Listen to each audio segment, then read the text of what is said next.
جو عالموں کا عالم ہے، جس کے پاس اتنا علم ہے کہ اس کے علم کا احاطہ نہیں کر سکتے، لیکن وہ اقرا جیسا لفظ فرشتہ کہہ رہا ہے پڑھو، وہ پیغمبر کہہ رہا ہے پڑھنا نہیں آتا. تو کیا یہ حدیث کی غلطی ہے؟ معاذ اللہ ثم معاذ اللہ قرآن کی آیت کا غلط استدلال کیا جاتا ہے. سورہ کہف کی جو آیت ہے قل انما بشرکم مثلکم، کہ نبی جو تھے وہ ہمارے جیسے، انا بشر مثلکم. بالکل. اب حضور اکرم صلی اللہ علیہ وسلم نے اپنی زندگی میں چیلنج کیا تھا صحابہ کو. اور ورقہ ابن نوفل جو ایک یہودی ہے اس کو معلوم ہے، نبی کو معلوم نہیں ہے. اس سے بڑھ کر ڈھکوسلا اور کوئی ہو سکتا ہے؟ اس سے بڑھ کر توہین اور کوئی ہو سکتی ہے؟ کہ حضور اکرم صلی اللہ علیہ وآلہ وسلم معاذ اللہ نعوذ باللہ آپ جو تھے وہ پاکی کی حالت میں نہیں تھے. آپ مسجد نبوی میں داخل ہوئے، آپ کو ایک دم سے یاد آتا ہے اللہ کہ میں جو ہوں غسل کرنا بھول گیا. حضور فجر کی نماز کے لیے واپس اپنے گھر اپنے حجرے پلٹتے ہیں، اس کے بعد جو ہے غسل کر کے آتے ہیں اور پھر نماز پڑھاتے ہیں. نبی کریم کی ذات اقدس تو وہ ہے جہاں پر جب ان کے مقرب ترین صحابہ آتے تھے پوچھتے تھے یا رسول اللہ ہمیں کبھی کبھی اپنے آپ پر شک ہونے لگتا ہے کہ ہم با ایمان ہیں یا منافق. پوچھتے کیوں؟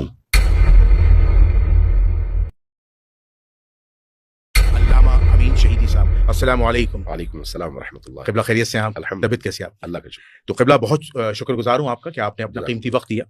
تو میں وقت کو ضائع کیے بغیر آج قرآن و اہل بیت کا ایک پروگرام کر رہا ہوں، اور اس میں خاص طور پر میں نبی کریم صلی اللہ علیہ وآلہ وسلم کے تقدس کے حوالے سے، رسول اللہ کی ذات کے حوالے سے آج کچھ چیزیں ہیں جو میں چاہتا ہوں کہ میں وہ سوالات رکھوں اور آپ اس کے جوابات دیں.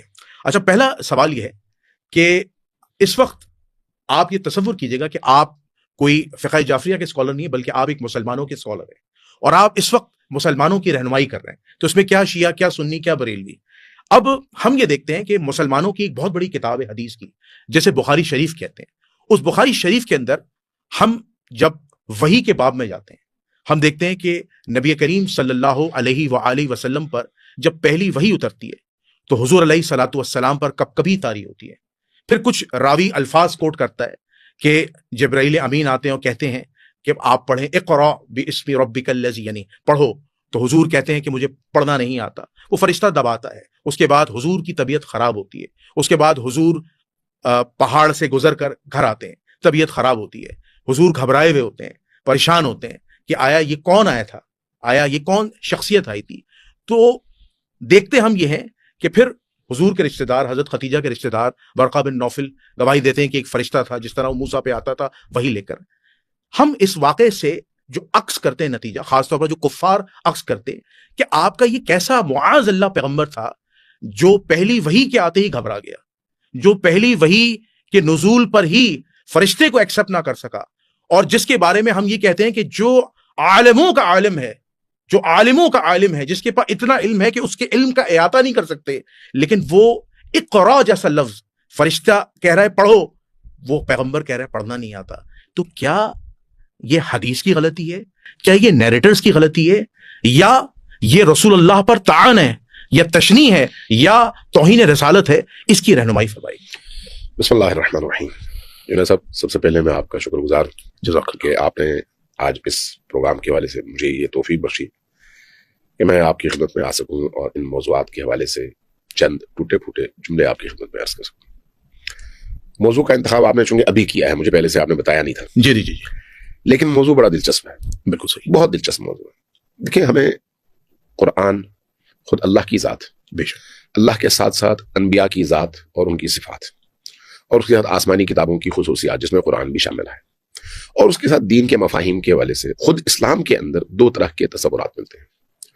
ایک وہ تصور ہے جس میں ان تمام چیزوں میں غلطیوں کی گنجائش نکل آتی ہے. ایک وہ تصور ہے جس میں ان تمام چیزوں میں کسی ایک میں بھی غلطی کا کبھی بھی امکان نظر نہیں آتا ہے. دیکھیے، اگر اللہ بھی غلطی کرے تو پھر تو کچھ باقی نہیں بچتا ہے. ایک تصور یہ بھی دین میں موجود ہے کہ اللہ نے فلان موقع پہ یہ کیا، بعد میں اپنی رائے بدل لی. اسی طرح سے نبی کریم کے حوالے سے، نبی کریم کی ذات کو اس طرح سے بعض لوگوں نے پیش کیا جس میں ان کی زندگی کو اپنے لیے ایک نمونہ بنا کر اپنی غلطیوں کی توجیح کر سکیں اور اپنی غلطیوں کو شیلٹر دے سکیں نبی کریم کی ذات کے آئینے میں. چونکہ نبی کریم معصوم ہے، لہٰذا آپ جب اس معصوم کی جگہ بیٹھ کر دین کی تشریح شروع کر دیں گے تو آپ کو بھی اسی مقام پر ہونا چاہیے تاکہ آپ غلطیوں سے مبرہ ہوں. بے شک آپ تو غلطیوں سے مبرہ نہیں ہیں. جب آپ نہیں ہیں تو غلطی کریں گے. جب آپ غلطی کریں گے تو لوگ اعتراض بھی کریں گے. جب آپ پر لوگ اعتراض کریں گے تو آپ کا جواب کیا ہونا چاہیے؟ نبی بھی تو غلطی کرتے تھے. معاذ اللہ، معاذ اللہ. نعوذ باللہ. نبی سے بھی بھول چوک ہو جاتی تھی. نعوذ باللہ. جب آپ اس طرح کی بات کریں گے تو اس سے آپ نبی کو ان کے مقام سے لے آئیں گے نیچے اور اپنے برابر کر دیں گے. لہٰذا ایک تصور اسلامی فرقوں میں اور مختلف مقامات پر یہ بھی ہے کہ نبی اور ہمیں کوئی فرق نہیں ہے الا ان کے وہ اللہ کی طرف سے ایک پیغمبر بن کر پیغام لے کر آئے بس. جبکہ اس کے مقابلے میں جو حقیقی معنوں میں الہی تصور دین ہے وہ یہ ہے کہ نبی کو ہر معاملے میں اللہ تبارک و تعالیٰ کے صفات کا آئینہ ہونا چاہیے. بے شک اللہ کی صفات کا آئینہ. بے شک اللہ کی، میں بار بار تاکید کر رہا ہوں، اللہ کی صفات کا آئینہ ہو تو وہ نبی ہے. بے شک کہیں پر کمی ہے تو وہ نبی نہیں بن سکتا. اللہ. پہلی بات. دوسری بات یہ ہے کہ نبی کو معصوم ہونا چاہیے اور تمام غلطیوں سے پاک ہونا چاہیے. بے شک. کیوں؟ اگر وہ غلطیوں سے پاک نہ ہو تو وہاں پر آپ شک کر سکتے ہیں. بھئی یہاں پر ہو سکتا ہے ان سے غلطی ہوئی ہو. جہاں پر شک آ گیا وہاں پر یقین مزمحل ہو گیا، ختم ہو گیا. اور دین یقین پر عمل کرنے کا نام ہے اور یقین کے ساتھ عمل کرنے کا نام ہے. شک اور تذبذب سے آپ دین پر عمل نہیں کر سکتے. دین کو یقینیات میں سے ہونا چاہیے. اللہ کی توحید پر یقین، نبی کریم کی ذات پر، ان کی نبوت پر، ان کی رسالت پر، ان کے پیغام پر یقین. یہ یقین تب ہوگا جب مجھے یہ یقین ہوگا کہ وہ جو کچھ کہہ رہے ہیں حرف بحرف درست ہے اور اللہ کی طرف سے ہے.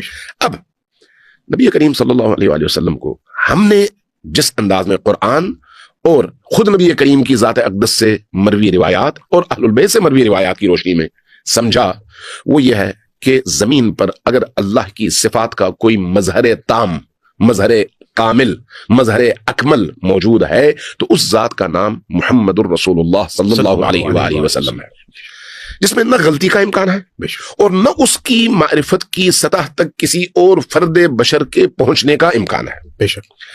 اس لیے ہم یہ سمجھتے ہیں کہ نبی کریم 41 سال کی عمر میں نبی نہیں بنے بلکہ وہ لوح ازل میں نبی تھے. سبحان اللہ. عالم ارواح میں نبی تھے. خلقت عالم میں، خلقت مخلوق میں جو سب سے پہلی ہستی جس کے نور کو اللہ نے خلق کیا ہے وہ نور نبی ہے. بے شک. اب اگر وہ نور نبی ہے تو کہاں سے آیا ہے؟ اول ما خلق اللہ نوری، اللہ نے سب سے پہلے میرے نور کو خلق فرمایا. نبی کو اس حوالے سے قابل تقلید نمونہ قرار دیا گیا ہے اور اسوہ کامل اور اسوہ حسنہ قرار دیا گیا ہے کہ ان کی ذات میں غلطی کا شائبہ بھی موجود نہ ہو اور یہ اس کی ضرورت ہے. ضرورت، اس ضرورت کا کوئی انکار کرے گا تو پھر دین کی جڑیں کھوکھلی ہو جاتی ہیں. بے شک. اب اس مقدمے کے ساتھ آتے ہیں آپ کے اس سوال کی طرف جی. کہ نبی کریم کی پہلی جو وحی کا واقعہ بیان کیا گیا ہے اس واقعے کے اگر گرد و پیش میں آپ دیکھیں تو آپ اس پورے واقعے کی تفصیلات کو جب پڑھتے ہیں احادیث کی کتابوں میں، میں کسی خاص کتاب کی بات نہیں کر رہا، مجموعی طور پر جب آپ پڑھتے ہیں تو آپ کو محسوس ہوتا ہے کہ گویا یہ اسرائیلیات میں سے ہے جو لا کر اسلام میں داخل کیا گیا. بالکل صحیح. کیوں؟ ہم قرآن کریم میں حضرت عیسیٰ مسیح کے حوالے سے یہ پڑھتے ہیں کہ وہ جب شکم مادر سے باہر آئے تو انہوں نے ببانگ دوحل اعلان کیا انی عبداللہ، میں اللہ کا بندہ. بے شک. بالکل صحیح. آتانی الکتاب، اللہ نے مجھے کتاب دے کر بھیجا ہے.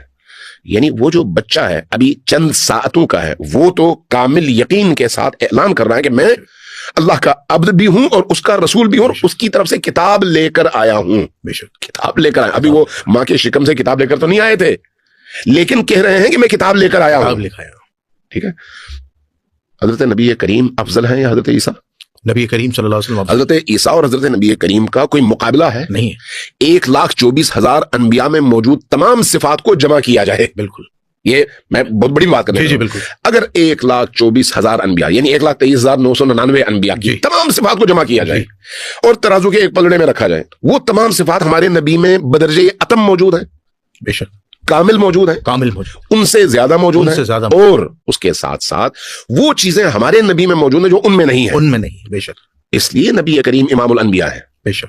اس لیے نبی کریم اشرف البشر ہے. بے شک. اس لیے بے شک. لہذا اس اشرف البشر اور امام الانبیاء کو آپ کہتے ہیں کہ وہ جب پہلی وحی نازل ہوئی تو وہ گڑبڑا گئے، ان کو یہ بھی نہیں پتا چلا نعوذ باللہ کہ یہ لے کر کون آیا ہے اور کون بات کر رہا ہے، کیا کر رہا، ان پر کب کبھی تاری ہوئی۔ وہ واپس گھر آئے، حضرت خدیجہ یہاں پر تسلیاں دے رہی ہیں، اور اس کے بعد اپنے چچا ورقہ ابن نوفل کی طرف لے کے جاتی ہیں، اور ورقہ ابن نوفل جو ایک یہودی ہے اس کو معلوم ہے، نبی کو معلوم نہیں ہے۔ اس سے بڑھ کر ڈھکوسلا اور کوئی ہو سکتا ہے؟ اس سے بڑھ کر توہین اور کوئی ہو سکتی ہے؟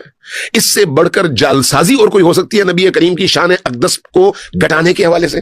کہ ایک یہودی پادری کو، ایک یہودی عالم کو معلوم ہے خود اس ذات کو جس کو اللہ نے تا قیام قیامت، ایک محدود عرصے کے لیے نہیں، تا قیام قیامت نبی بنا کر بھیجا، اس کو معلوم نہیں ہے۔ بے شک بے شک، یہ وہ تضاد ہے جو مسلمانوں کو حل کرنا پڑے گا۔ بالکل بالکل، یہ وہ تضاد ہے جس کو تعصبات کے بغیر، یہ جو ہمارے اندر تعصبات آ جاتے ہیں ان تعصبات کی وجہ سے میں حق کو تسلیم کرنے سے اس لیے انکار کر دیتا ہوں کہ حق میرا مخالف بول رہا ہے۔ بالکل، یہ خود کفر ہے۔ کفر انسان کو چاہیے کہ حق اور باطل کے معاملے میں اپنی تمام رشتہ داریوں کو رکھے ایک طرف، تمام پارٹی بازیوں کو رکھے ایک طرف، تمام اپنی دوستیوں اور دشمنیوں کو رکھے ایک طرف، حق کو پہچاننے کے لیے اپنے دل کو کھولے اور عقل کے ترازو میں تولے اور دیکھے کہ آیا قرآن نے جو ہمیں اصول دیے ہیں ان اصولوں پر یہ بات پورا اترتی ہے یا نہیں اترتی۔ اگر اترتی ہے تو پھر اس کے بعد چاہے دشمن بھی بولے قبول کر لو، اور اگر اترتی نہیں ہے تو آپ کا اپنا والد بھی بولے تو قبول نہ کرو۔ معیار ہمارے پاس قرآن ہونا چاہیے۔ نبی کریم صلی اللہ علیہ وآلہ وسلم وما ينطق عن الهوى ان هو الا وحی یوحى، وہ ہستی ہیں جو اللہ کے امر کے بغیر، اللہ کی اجازت کے بغیر پلک نہیں جھپکتے، بے شک بولتے نہیں ہیں، کھاتے نہیں ہیں، دیکھتے نہیں ہیں، سونگتے نہیں ہیں، یعنی جو کچھ بھی رسول کریم کی ذات سے فعل صادر ہوتا ہے وہ فعل ارادے خدا کے تابع ہے۔ ارادے خدا کے تابع۔ ہم وہ حدیث قرب النوافل پڑھتے ہیں، اہل سنت کے ہاں بھی موجود ہے اور اہل تشیع کے ہاں بھی موجود ہے۔ حدیث قرب النوافل وہ کیا ہے؟ جب ایک شخص، عام انسان، میرے اور آپ کے بارے میں ہے حدیث کہ ہم ان نوافل کے ذریعے سے، تہجد کی نماز اور ان مستحب اور نفلی نمازوں کے ذریعے سے اس مقام تک پہنچ سکتے ہیں کہ ہم جو کچھ کریں وہ اللہ کا فعل کہلائے۔ یہ